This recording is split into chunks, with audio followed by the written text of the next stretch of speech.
What's at the core of achieving the good life? The major key to the good life.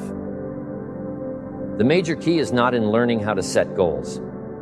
It is not in learning how to better manage your time. It is not in mastering the attributes of leadership every day in 1,000 different ways. We are trying to improve ourselves by learning how to do things. We spend a lifetime gathering knowledge in classrooms, in textbooks and experiences. Now, if knowledge is power, if knowledge is the forerunner to success, then why do we fall short of our objectives? Why, in spite of all our knowledge and in spite of our collective experiences, do we find ourselves aimlessly wandering, settling for a life of existence rather than a life of substance? There may be many answers to this question. Your answers may be different than your associates or your spouses or your friends. While there may be many answers to this question, the fundamental answer is the absence of discipline applying all that we know. That's the key word, discipline, self-discipline. We might add one more word here, consistent. Consistent self-discipline. It doesn't really matter how smart you are or how much you know if you don't use it. It doesn't really matter that you graduated magna cum laude if you're stuck in a low-paying job. It doesn't really matter if you attended every seminar that comes to town if you don't apply what you've learned. Better than knowledge is applied knowledge. And once we've applied our knowledge, we must study the results of that process. Apply our knowledge. Study the results. Refine our approach finally by trying and observing and refining and trying again. Our knowledge will inevitably produce worthy results, admirable results, and with the joy and results of our efforts. We continue to apply, to learn, to observe, to fuel our ambition with the positive reinforcement of continued progress. Pretty soon we'll find that we're swept into a spiral of achievement, a vertical rise to success, and the ecstasy of that total experience makes for a life of triumph over tragedy, dullness, and mediocrity.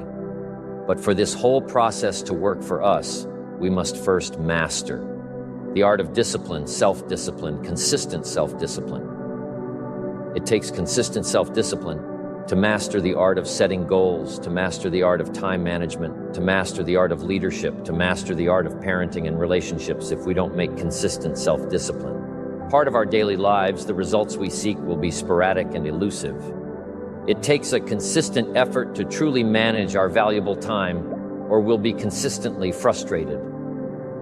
Our time will be eaten up by others whose demands are stronger than our own. It takes discipline to conquer the nagging voices in our minds. The fear of failure, the fear of success, the fear of poverty, the fear of a broken heart. It takes discipline to keep trying when that nagging voice within us brings up the possibility of failure. It takes discipline to admit our errors and recognize our limitations. The voice of the human ego speaks to all of us. Sometimes the voice of ego says that we should magnify our value beyond our results. It leads us to exaggerate, to not be totally honest. It takes discipline to be totally honest, both with ourselves and with others. Be certain of one thing. Every exaggeration of the truth, once detected by others, destroys our credibility and makes all that we say and do suspect as soon as a business colleague figures out that we tend to exaggerate. Guess what they'll always think? We exaggerate, and they'll never quite hold us in the same regard again. Never the tendency to exaggerate, distort, or even withhold the truth is an inherent part of all of us. It starts when we're kids, Johnny says. I didn't do it. Well, maybe Johnny didn't do it, but he probably had something to do with it. And then it continues. When we're adults, exaggerating the benefits of a product to make a sale. Exaggerating our net worth to impress old friends. Exaggerating how close we are to closing a deal to impress. The boss and only an all-out disciplined assault can overcome this tendency. It takes discipline to change a habit, because habits are formed a little bit each day, every day. Every day, once habits are formed, they act like a giant cable. They act like a nearly unbreakable instinct that only long-term, disciplined activity can change. We must unweave every strand of the cable of habits, slowly and methodically, until the cable that once held us in bondage becomes nothing more than scattered strands of wire. It takes the consistent application of a new discipline, a more desirable one, to overcome one which is less desirable. It takes discipline to plan. It takes discipline to execute our plan. It takes discipline to look with full objectivity at the results of our applied plan. And it takes discipline to change either our plan or our method of executing that plan. If the results are poor, it takes discipline to be firm when the world throws opinions at our feet. It takes discipline to ponder the value of someone else's opinion when our pride and our arrogance leads us to believe that we are the only ones with the answers.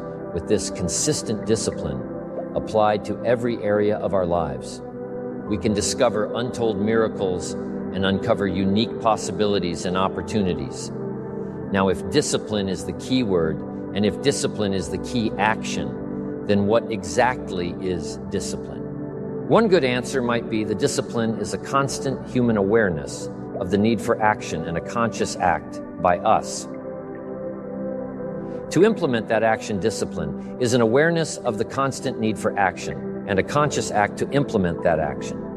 If our awareness and our implementations occur at the same time, then we begin a valued sequence of disciplined activity. Now, here's the other side of discipline. If there's considerable time that passes between the moment of awareness and the time of our implementation, then that is called procrastination. Procrastination.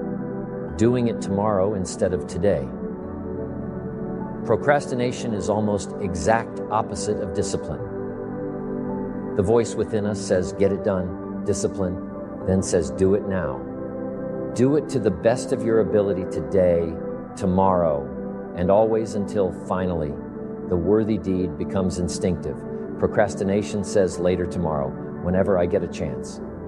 Procrastination also says do what is necessary to get by or to impress others. Do what you can, but not what you must. In every circumstance we face, we are constantly presented with these two choices. Do it now or do it later. Discipline and procrastination. A choice between a disciplined existence, bearing the fruit of achievement and contentment, or procrastination, the easy life for which the future will bear no fruit, only the bare branches of mediocrity. The rewards of a disciplined life are great, but they're often delayed until sometime in the future. The rewards for the lack of discipline are immediate, but they are minor in comparison to the immeasurable rewards of consistent self-discipline. An immediate reward for lack of discipline is a fun day at the beach. A future reward of discipline is owning the beach. For most, we choose today's pleasure rather than tomorrow's fortune. So how can you get rid of the easy distractions? How can you keep your mind on what you're trying to do? How can you keep an attitude of doing it all and doing it now? How can you make the choice of discipline over procrastination? How can you stay focused on your ambitions? How can you avoid conversations at the water cooler? You can keep your focus on your work. You can get it done today instead of tomorrow. You've got to really work on your consistent self-discipline on a daily basis, or you'll find yourself distracted by negative thoughts, distracted by negative people, distracted by water cooler chatter. And pretty soon, depending on the type of people you've associated with, distracted by your doubts. Within yourself, never underestimate the power of influence and associations, and never underestimate the power of your own consistent self-discipline. Now let's take a closer look at discipline at the 3 steps to becoming disciplined. First, true discipline is not the easiest option. Most people would rather sleep until 10 than get up at 6. It's easier to go to bed late, sleep late, show up late, leave early. It's easier not to read. It's easier to turn on the television than to open a book. It's easier to do just enough than to do it all. Waiting is always easier than acting. Trying is always easier than doing. Imagine what life would be like if we didn't have to make our bed in the morning, or keep our garage clean, or pay our taxes, or show up for work tomorrow. Wouldn't it be fascinating if we didn't have to do these things? Wouldn't it be fascinating? What do you suppose would become of us? You're right, not much. For whatever the reason. The system we live in and contribute to is designed to make the easiest things in life the most unprofitable. Profitable seems to be the most difficult. Our world is and always will be a constant battle between the life of ease and its momentary rewards and a life of discipline, and its far more significant rewards. Each has its own price, the price of discipline or the price of regret. We will pay one or the other. What we wish we had done is the voice of regret, speaking in a sorrowful tone at a time when there is no going back. This is regret. No second chance, no. What would I do differently? Choose one or the other, but both will have their price, the price of discipline or the price of regret. One costs pennies, the other a fortune, Dostoevsky said. There are hundreds of young men who would die for the truth, but very few who would spend 5 years studying to know what the truth is. Dying for the truth is much more dramatic than the discipline of studying at one little piece at a time, one day at a time, 1 month at a time. But in the big picture, is dying for the truth really easier than adhering to the daily disciplines? The first lesson of discipline is that it isn't the easiest option. The second lesson of discipline is that it's a full-time activity. And we've said that the best form of discipline is consistent self-discipline. You see, the discipline that it takes to make your bed every day is the same discipline necessary for success in the world of business. The discipline to organize your garage is the same discipline to organize your business. All disciplines carry through to affect all parts of our lives. If we're disciplined in just one area and lazy in another, guess what? Pretty soon, the lazy side will creep in and destroy the disciplined side. The bad habits in one area of our life will eventually destroy our self-discipline. In the areas we've been working on, consistency cannot be inconsistent. Discipline is the mind being trained to control our lives. Discipline is a set of standards which we've selected as a personal code of conduct. Discipline is imposing on ourselves the requirements for honoring these standards. Once we've adopted these standards of behavior and conduct, we're committed to honor them. And if we don't, then there can be no disciplined activity. We find ourselves announcing our standards to our relatives, our friends, our associates. We shout our beliefs and condemn those who believe any differently. But then we don't walk the talk. We end up acting in a way far different from the beliefs. We've shouted. We tell our kids that the TV is rotting their minds, yet we spend our evenings in front of it. We tell our employees that they must take advantage of every minute of the working day, yet we spend 3 hours at lunch. Do as I say, not as I do. This is inconsistent. This leads to a loss of credibility among those who watch us, and more importantly, this leads to a loss of credibility within ourselves. The only thing worse than one who is inconsistent in implying their self-imposed disciplines is one who has never considered the need or the value of discipline at all. These people seem to wander aimlessly, changing procedures, changing standards, changing loyalties, and shifting frequently from one commitment to another, leaving behind a trail of broken friendships, unfinished projects, and unfulfilled promises. All because of a discipline that was either non-existent or imposed so infrequently that it was ineffective. Here's the third step to becoming consistently self-disciplined. One is realizing that discipline isn't the easiest option. 2, discipline is a full-time activity, day by day, every day. And the third step to becoming self-disciplined is really a philosophy that holds one of life's unique promises. It simply says for every disciplined effort, there is a multiple reward. That's one of life's great arrangements. It's like the law of sowing and reaping. In fact, it's an extension of the biblical law that says, if you sow well, you reap well. Now, here's a unique part of the law of sowing and reaping. Not only does it suggest that we'll all reap what we've sown, it also suggests that we'll reap much more. Life is full of laws that both govern and explain behaviors. But this may well be the major law. We need to understand for every disciplined effort, a multiple reward. For every disciplined effort, a multiple reward. What a concept. If you render unique service, your reward will be multiplied if you're fair and honest and patient with others. Your reward will be multiplied if you give more than you expect to receive your reward. Is more than you expect, but remember the key word here. As you might well imagine, is discipline everything of value? Requires care and attention? Everything of value requires discipline. Children require discipline. They must have a structure. Built for them, they must have boundaries to work within, so they feel secure and comfortable to explore and grow. They must learn to recognize what's right and what's wrong, what's acceptable behavior, what's not acceptable. Children require unwavering discipline, consistent discipline, or they'll be confused as to how they're supposed to behave. Likewise, our thoughts require discipline. We must set up our inner boundaries. Our codes of conduct or our thought will be confused, and with confused thoughts, we'll end up being confused, hopelessly lost in the maze of life.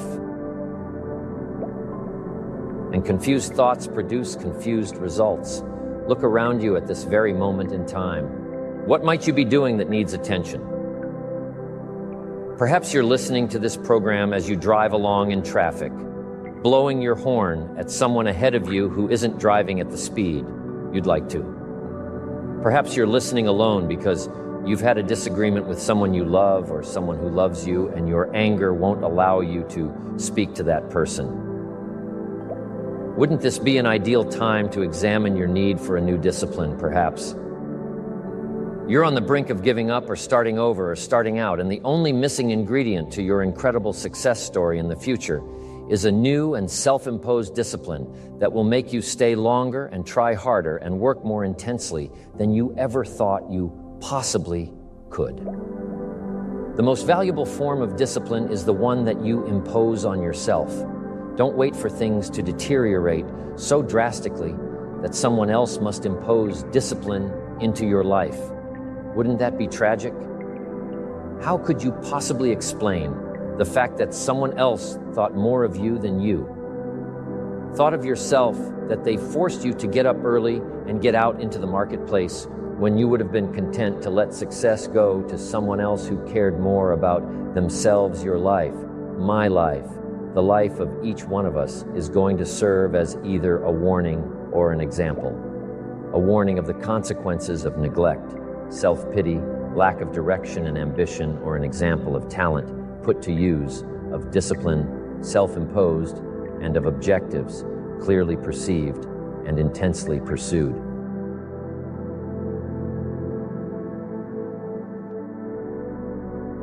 The influence of those around us is so powerful. Many times we don't even realize we're being strongly influenced because it generally develops over an extended period of time. Peer pressure is an especially powerful form of influence because it is so subtle. If you're around people who spend all they make, chances are excellent that you'll spend all you make. If you are around people who go to more ball games than concerts, chances are excellent that you'll do the same. If you're around people who don't read many books, chances are excellent you won't read many books. People around us can keep nudging us off course a little at a time until finally, 10 years from now, we find ourselves asking, how did I get here? Those subtle influences need to be studied carefully if we really want our lives to turn out the way we've planned. Now, on this major point, let me give you 3 key questions to ask. This may help you to make a better analysis of your current associations. Here's the first question. Who am I around? Good question. Make a mental study of the major people with whom you most often associate. You've got to evaluate everybody who is within the circle of being able to influence you. So major question, who am I around? Next question, what are they doing? To me, that's a major question to ask. What have they got me doing? What have they got me listening to? What have they got me reading? Where have they got me going? What have they got me thinking? How have they got me talking? And how have they got me feeling? What have they got me saying? You've just got to make a serious study of how others are influencing you both negatively and positively. Now, maybe the influence of all those around you is okay, but just ask yourself, it doesn't hurt to ask, who am I around and what are they doing to me? Now, here's the final question. Is that okay? Maybe the people you associate with and their collective influence is okay, but then again, maybe it's not. All I'm suggesting here is that you take a close and objective look. Everything is worth a second look, especially the power of influence. Positive influence can have an incredible effect on your life, but so can negative influence. Both will take you somewhere, but only one will take you in the direction you truly wish to go. It's so easy just to dismiss the things that influence our lives. The man says, I live here, but I don't think it matters. I'm around these people, but I don't think it hurts. I would take another look at that. I've got a good phrase for you. Everything matters now. Sure, some things matter more than others, but everything matters. Everything weighs something. So you've got to keep checking to find out whether associations are tipping the scales toward the positive or toward the negative. It doesn't hurt to look right. Ignorance is never the best policy. Finding out is the best policy. Remember, part of the purpose of this program is to get us to say the days of kidding myself are over. I really want to know what I have become and what I'm becoming. I want to know where my strengths and my weaknesses lie. What has power over me? What's influencing me? What have I allowed to affect my life? Perhaps you've heard the story of the little bird. He had his wing over his eye and he was crying. The owl said to the little bird, "You're crying." "Yes," said the little bird, and he pulled his wing away from his eye. "Oh, I see," said the owl. "You're crying because the big bird pecked out your eye." And the little bird said, "No, I'm not crying because the big bird pecked out my eye. I'm crying because I let him." It's easy to let influences shape our lives, to let associations determine our direction, to let persuasions overwhelm us, to let tides take us, to let pressures make us. The big question is, are we letting ourselves become what we wish to become? In this most important subject of association, here are some actions you may want to take. First, disassociation. You may, after a study of those three questions, who am I around? What are they doing to me? And is that okay?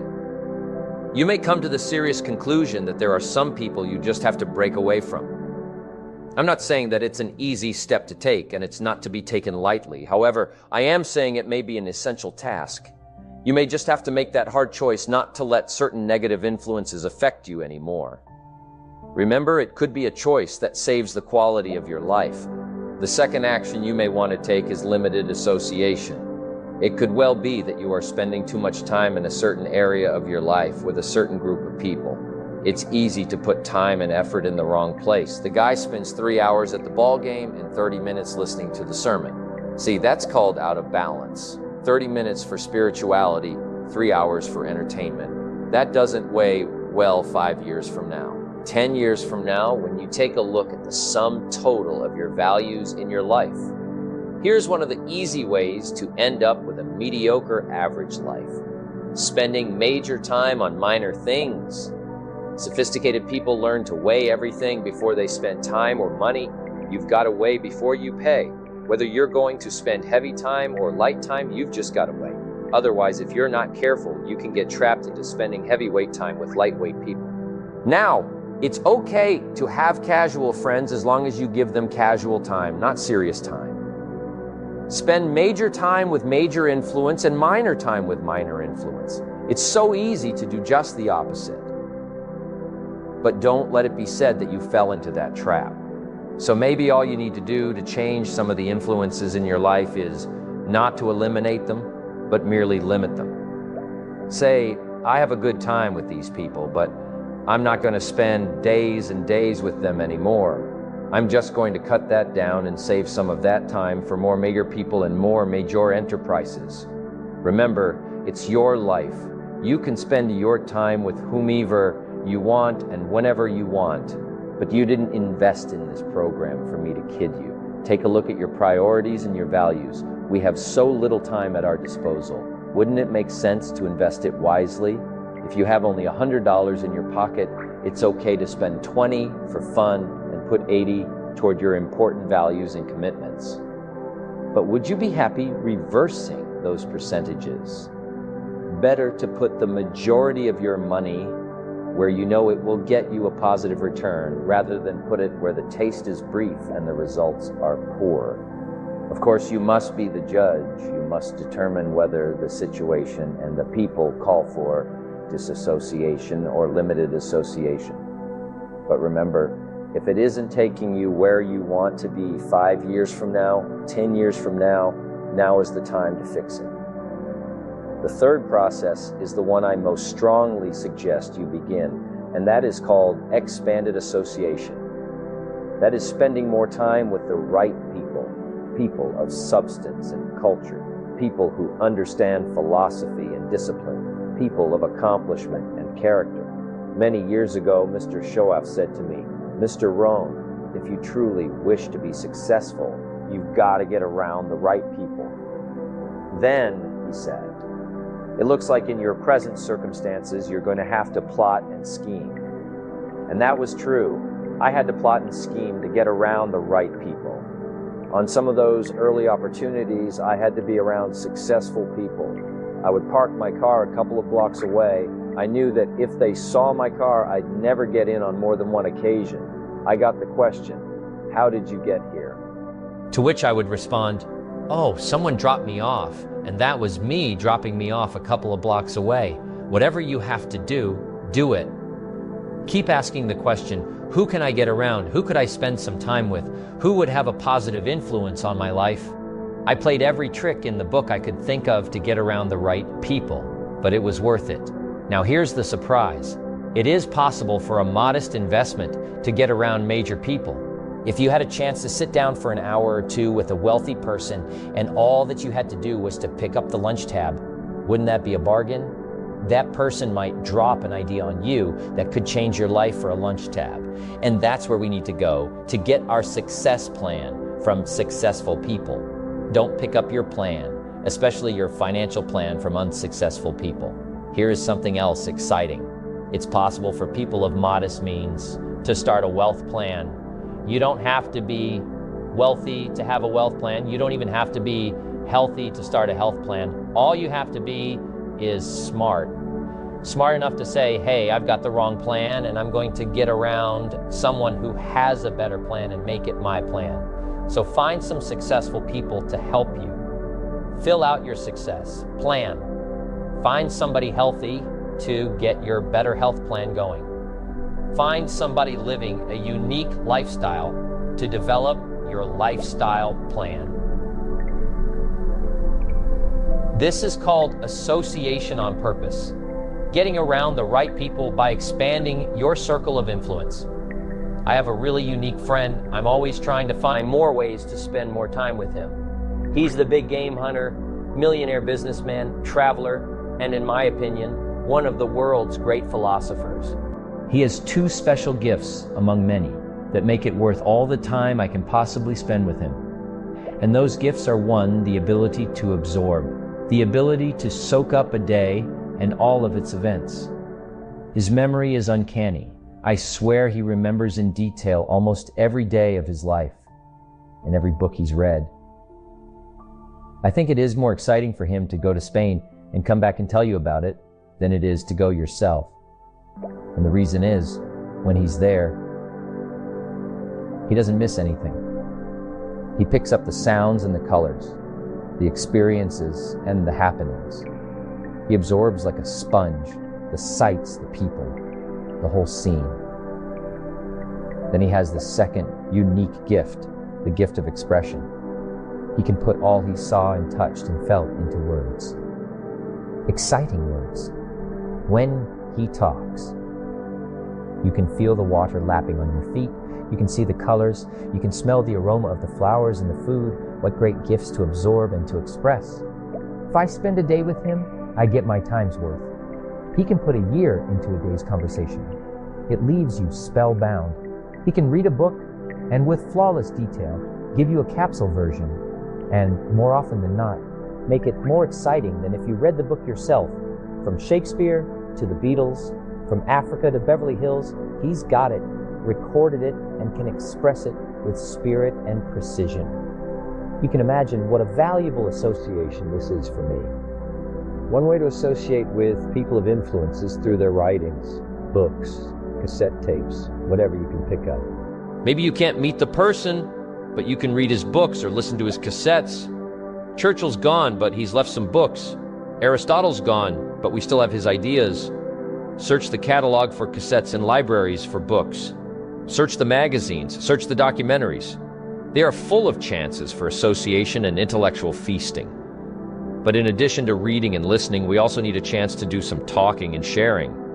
I have some people in my life with whom I spend time on a regular basis, who help me with important life questions, who help me refine my own philosophy, weigh values, and ponder questions about success and lifestyle. We all need associations with people of substance to provide influence concerning major issues. Society, money, enterprise, family, government, love, friendship, culture, taste, opportunity, community behavior is mostly influenced by ideas, and ideas are mostly influenced by education. And education is mostly influenced by the people with whom we associate. So don't join an easy crowd. Make sure you get around people who can ask the right questions about the latest ideas you've discovered, about your philosophy, your enterprise, your goals, your lifestyle. Go where the demands are high, where the expectations are high, where the spotlight is on to grow, to produce, and to become more than you currently are. One of the great good fortunes of my life was being around Mr. Shove those 5 years. During that time, he shared with me at dinner, on an airplane, at a business conference, in private conversation with a group, all those ideas that caused me to make the helpful and necessary adjustments in my thoughts and activities. And those daily changes, some so very slight, so very important, added up to such weighty sums in 1 year, 3 years, and 5 years. A big part of the value of this association was having Mr. Schaff repeat the ideas over and over. You just can't hear basics, fundamentals, major pieces of the philosophy of life too often. Another part was Mr. Schaff's unique ability to check and measure my progress. That is so important. Measurable progress and having someone to monitor that progress. Another benefit of my association with Mr. Schaff was that I kept growing in experience, knowledge, and accomplishment, and was able to bring all that value to the same basic questions. What a learning experience that was. Some of the early questions I had shrugged off. I now saw a growing importance they had. It was really my education that was changing, not the questions. It's like reading the Bible or listening to cassettes. When you have some added measurable experience, you now bring to the reading and listening a new worth. You now listen and read at a new level. And the substance gleaned, the wisdom gathered from that new level can well be where your fortune and the best of your lifestyle can be developed. One more thought, and that is strive to become the kind of person that people of quality and substance would want to be associated with. Become a person of skillful language, positive attitude, well-read and well-disciplined, a person of culture and intelligence. You will be uniquely rewarded by this reputation, drawing exciting people to you. Remember, to attract valuable people, you must be attractive. Here's how you know. Someone's your friend. You can tell them bad news, and they'll listen. They won't tell you why. You know you're stupid, and why that bad thing happened to you, and how something worse happened to them once, and, derail the whole conversation. You can actually tell them bad news, and they'll listen, so that's a good thing. And then this is a weirder thing. You can tell them good news, and they'll help you celebrate. And that's a really good way of deciding who you should have around you. Because if you have someone around you, something good happens to you, and you're kind of afraid to even admit it because, God, something good happened to you. It's like you let that be known, and it'll certainly be taken away. So, you come out and you sort of tell someone half-heartedly that something good happened to you, and they give you a whack, and then talk about, the great thing that happened to them 3 years ago, or worse, the great thing that happened to someone that they knew 3 years ago. It's like, go away from that person. They're not helpful to you, and they're not helpful to themselves either. And so you want to surround you got to think about this. You got to surround yourself with people who want the best for the best part of you. You can hang around with weasels and losers that are trying to pull you down to justify the fact that they're spiraling downhill as well. And the upside of that is you don't have to have any responsibility, and you can all whine about how wretched life is, so that's pretty attractive, but I would say it's also a bad medium to long-term plan. And so it's acceptable and desirable. You try to surround yourself with people who are facilitating your development. And you might say, well, I've got people around, I know them well, they're not doing that well, and they don't fit into that category. It's like, what's your point? What are you going to do with them exactly? If they'll listen and cooperate with you and move towards a better future, great. If they don't pay any attention, and they keep doing the same damn things over and over, and they're not going anywhere, and it's painful, then maybe the proper thing to do is say, you just have your misery. I'll go off and have my life, and maybe you'll wake up at some point in the future and think that's a better way of being. Because just putting up with it is all, well, they call that enabling, right? You put up with that sort of behavior, you're providing tacit consent for it, and even tacit approval. It's like it's a bad idea. You have, I would say, both the right and the responsibility to surround yourself with people who are good for the best part of you. Psychologists have found two major things that we as human beings get the most happiness and satisfaction from. Two things. Number one, our work, our contribution to society, our continued progress toward reaching our goals, our activity that generates our lifestyle, influence, power, and true love. The love we receive from our spouse, our children, our parents, our families, our friends, knowing that one person or several people care about us, want to spend time with us. The professional goals that you've outlined for yourself take a lot of work. Your ambition takes a lot of work. Discipline skills, constant learning to improve yourself and develop yourself, and improve your skills and develop your skills. You don't expect that your achievements will come to you on a silver platter. Working on the wish and the hope and the prayer philosophy. No, you know that your goals require constant attention and discipline every day. Or they'll, what? They'll never come to you at all. You can't just come home at night after work, after a long day, and expect that your family life is growing just fine all by itself. You can't just expect that your personal life will grow and flourish without attention, without taking time to feed and water and weed out the bad stuff, the negative stuff that happens while you're away. No, creating the perfect personal life. Family life takes just as much attention as creating the perfect professional life. It takes love and nurturing and kindness and sincerity and caring. It takes all those things. And that's one of the biggest mistakes that happens today. People spend all their time, focus all their energy, give everything they've got. They give it all to the job. It can't work that way. Your family requires more than that. The investment we make in our personal relationships before they're put on paper is the investment we must continue to make. The more we give, the more we get. If you stop giving, guess what? You'll probably stop receiving too. So keep your investment in relationships and family active. That's part of the good life. What good is a mansion on the hill if you've got no one to share it with?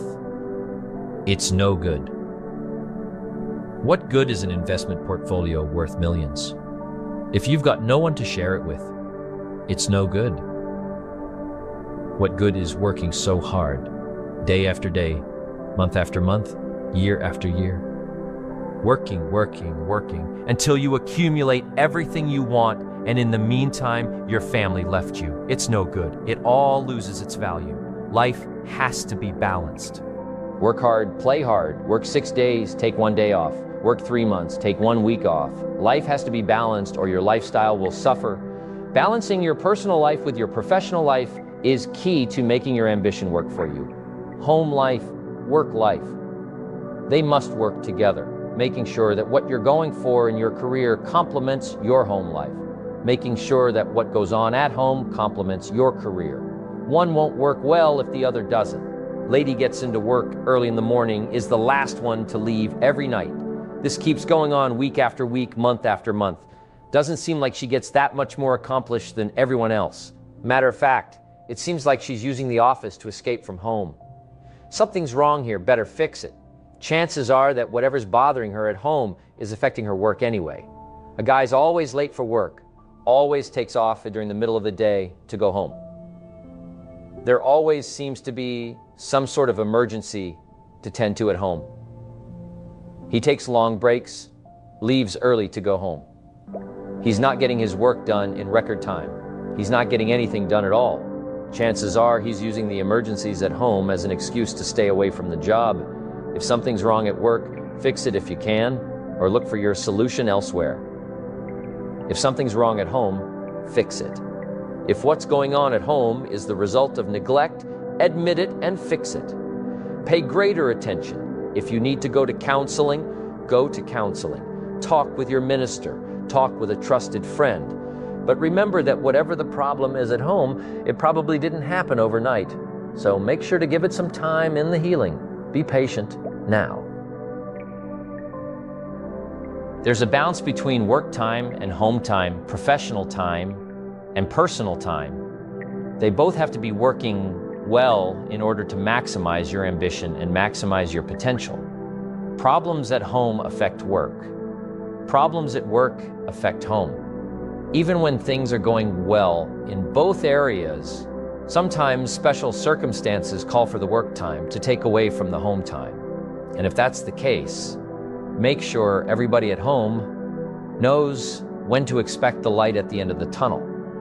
And if that extra project is really taking away from the family, make sure your family knows that their time will be paid back with interest. Life without balance can cost your relationships. Life without balance can cost your health. Life without balance can cost your spirituality. Life without balance can cost your wealth, happiness, balance. Work on a balanced life. Work on balanced ambitions. If you're a believer, don't neglect it.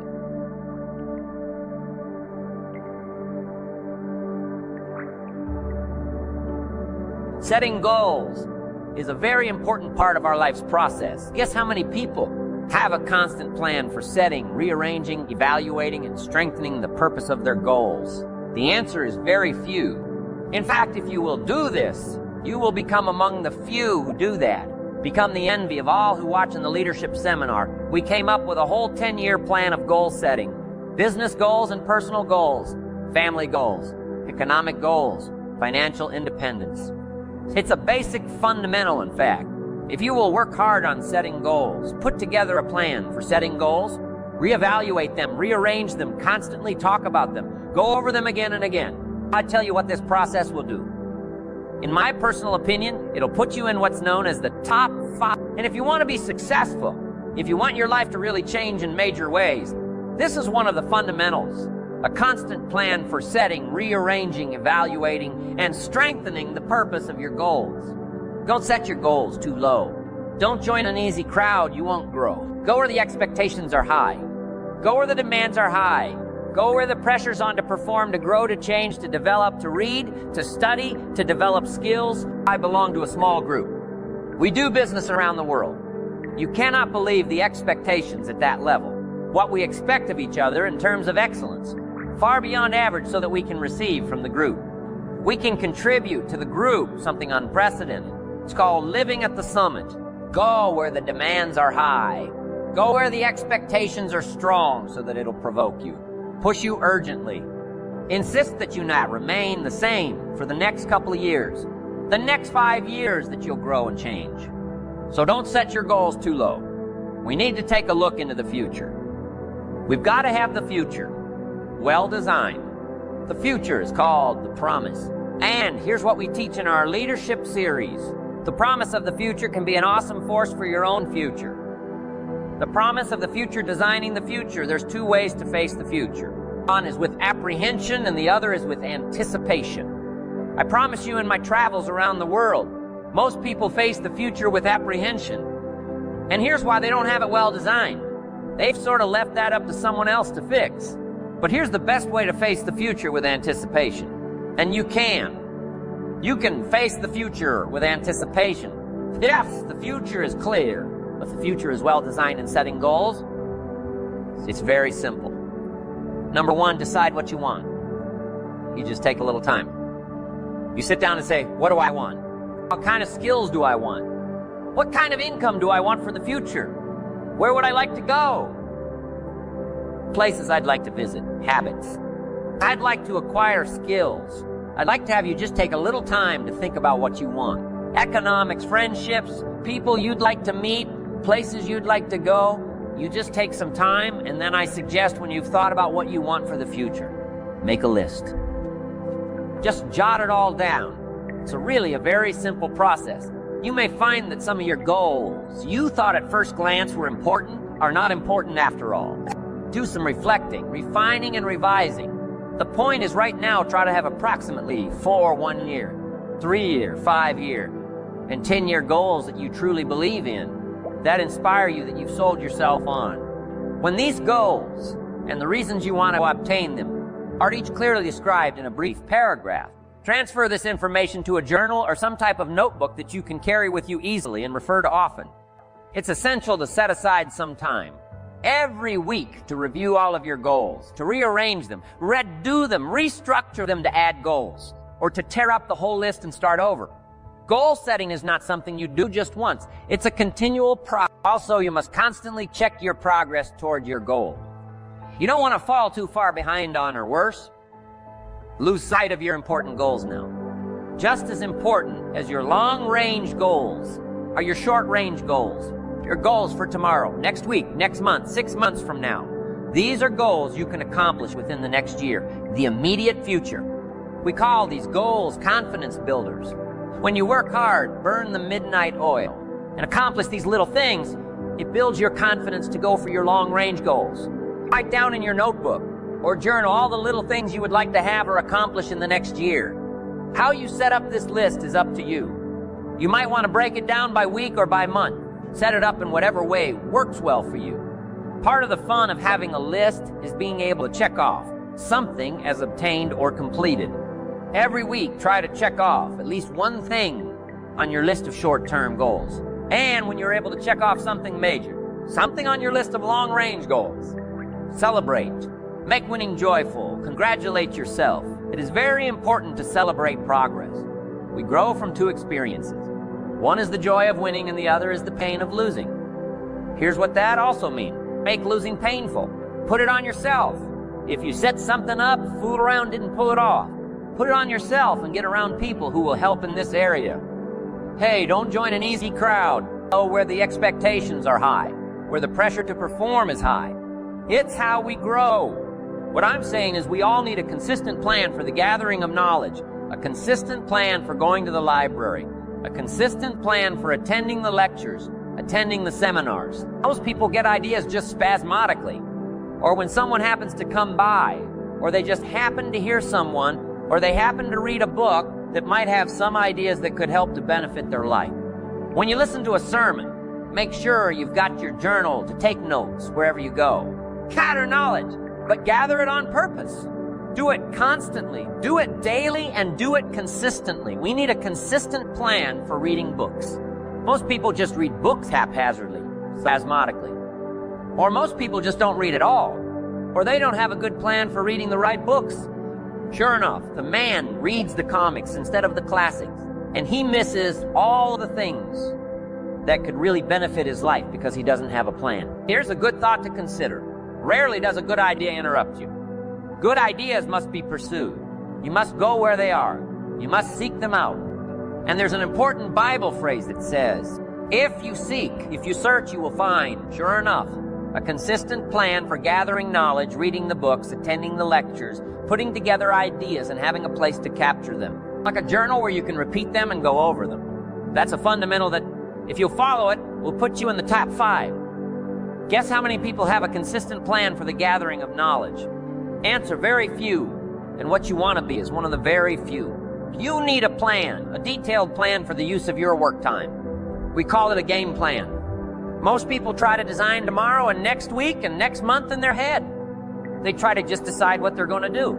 And most people don't even think that far ahead. They think I have to get up in the morning and go to work, and that's about the extent of it. But a game plan for financial independence, a game plan for your work time, a game plan for your personal time.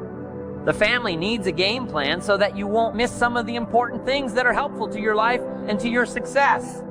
The kids need a game plan. Mom needs a game plan. Dad needs a game plan. You need a business game plan. You need a game plan for your office if you're in business, a game plan for your business, a detailed plan for the use of your work time. In the leadership seminar, we talk about how to put together this detailed plan for the day, and for the week, and for the month, how to stretch out a plan for 6 months and for a year. In doing business around the world, we found that you have to detail the plans in great detail. Otherwise, sure enough, you're going to miss something. And I can promise you that a detailed plan for the use of your work time will put you in the top 5, because most people don't have one. Mr. Schaff shared with me when I first met him when I was 25 years old. He said, Jim, to do better, you've got to get around the right people.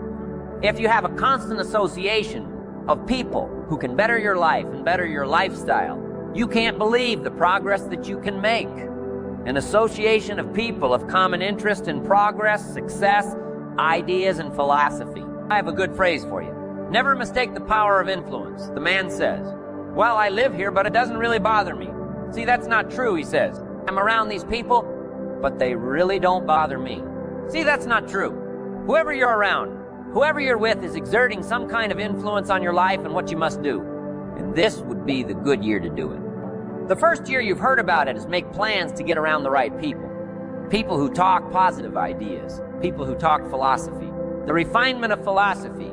See, just the latest joke won't help. You got to get around people who read, people who are successful, and people who are growing and changing. Otherwise, your influence is going to be in the opposite direction. And I know most of us, wherever you work, you have to be around some negative influences. But what you must do is counterbalance that. Develop a plan, a game plan. It's ironic how we all understand the importance of mapping out a strategy for a football game or a basketball game. Not one professional team in the world begins a game without a complete strategy. But few of us take the time to map out a strategy for our lives, a game plan. But it's important. Here's the first rule for your game plan of life. Don't start your day until you have it finished. Don't begin your activities of the day until you know exactly what you plan to accomplish. Don't start your day until you have it planned. And do this every day. I know all this. Writing takes time and a disciplined effort. But remember that value is the fruitful result of discipline, not hope. Once you've mastered the art of planning your day, you're ready for the next level. Don't start your week until you have it finished. Don't begin your activities of the week until you know exactly what you plan to accomplish. Don't start your week until you have it planned. Just imagine what life would be like if you took time out of every Sunday to plan your week. Come Friday, you won't be saying, boy, did this week fly by. Where did it go? What did I do? If you plan your week before you started, you'll know exactly what you want to do. what you want to accomplish, what you need to work on. If you learn to plan your days as part of your overall game plan for the week, the parts will fit much better. Your days will be better, more effective. You'll be working smarter, not harder. And when you've learned to plan your week, guess what? You've got to plan your month. Don't start your month until it's finished by developing a game plan for your days, your weeks, your months. By developing and following your game plan, your days and weeks and months all become part of a bigger plan, a bigger design, a long-term view of your life, a visual chain. You'll start gaining a greater perspective of it all because you are planning. It takes great discipline on your part, but it will soon lead to a new habit, a habit of mastering your time, a habit of discipline that will lead you to good life. Now, if visually seeing the future is new to you, if you've never developed a game plan before, let me offer a few tips. There are two things that you need to understand before you create a game plan. One, a game plan, a visual chaining your future, is like a spreadsheet. Instead of listing numbers, you list activities. It's like a to-do list. And two, the technique of developing a game plan can be used for a single day, single project, or a variety of projects that are happening simultaneously. Here's how you do it. First of all, you need to buy a pad of graph paper. Game plans work best on graph paper. So take a sheet of graph paper and make vertical columns of the number of days this plan is to cover. Then on the left-hand side of the paper, write the heading activities. Under this heading, list all of the activities to be accomplished within your time. Let's say, for example, that you've got 1 week to finalize the marketing plan. It's an overwhelming amount of work to complete, but it's got to be done. So break it down piece by piece. How? The best way to start is by listing all of the individual components on the left-hand side of the page. Now, some of these things need to be completed before others can be started. You need to have your market research results in before you can determine your target market. You need to know your target market before you can develop your marketing strategy. You need to have your marketing strategy before you can create a budget for collateral, materials, and so on. When you break down the project piece by piece, deadline by deadline, you can be more effective in delegating the appropriate pieces of the puzzle, and you can be more effective in doing your own work while orchestrating the rest. The final result of developing a visual chain, your game plan, is a clear visual presentation of the tasks before you. Keep your game plan in plain sight. Put it up in your office where you can easily look at it. Have a copy of it at home and tape it to the refrigerator. Keep a copy in your journal for quick reference. Your game plan will serve as a constant reminder of all that you need to do to get where you want to go if you're doing all that you're scheduled to do. Game plans are very rewarding, and the discipline of developing and following a game plan is exciting. Day by day by day, week by week by week by week, month by month by month by month, you'll see the magic of your dreams and plans turning into reality. It's an incredible feeling of being in charge of your life, your surroundings, your future. It's like creating a work of art on the biggest canvas imaginable. It's creative, it's beautiful. This is powerful stuff. To dream a dream, plan for the dream, and then to watch your dream turn into reality. And what's really powerful about creating game plans is that you can see your future right before your eyes. So on those days when your energy isn't up to par, your enthusiasm is a little low, your ambition isn't pulling you, and your attitude isn't on the high side, on those days, use your game plan to see how far you've come and take time to realize just exactly where it is that you're headed for on those days. It's your discipline and visual chain of the future that will pull you ahead. It can't possibly set you back. It'll pull you ahead. Develop a game plan for your life and make sure that it includes more than work projects. Make sure that your game plan includes time for recreation, time for reflection, time for exercise, time for health, time for spirituality. Let's say you've developed your plan and you've penciled in writing a report from 9-0 to 10-0. Well, if you don't do your best report writing this early in the morning, what if you do this kind of work best at 3-0 in the afternoon? Then juggle your projects around a little. Know yourself well enough to know what you do best at different times of the day, of the week, of the month. Know the best time for you to accomplish certain type of task and schedule it during those times. You have to work with your game plan in order for it to best work for you. And you have to maintain the discipline of working your plan until what? Until you've got it down in the end. It is your own discipline that acts as the magic catalyst to give substance and depth to your ambition, to achieve your own plans and dreams, to have what you want to have, and to become what you want to become. Your consistent self-discipline is the magic catalyst. Ultimate question cannot be whether you are going to make the fundamental disciplines your own. The ultimate question is when, with the intense and consistent application of worthy disciplines, we have the individual and collective capacity to change ourselves, our incomes, our attitudes, our lifestyles, and our effect on other people. We can change opinions. We can change leadership. We can even change the direction of our nation.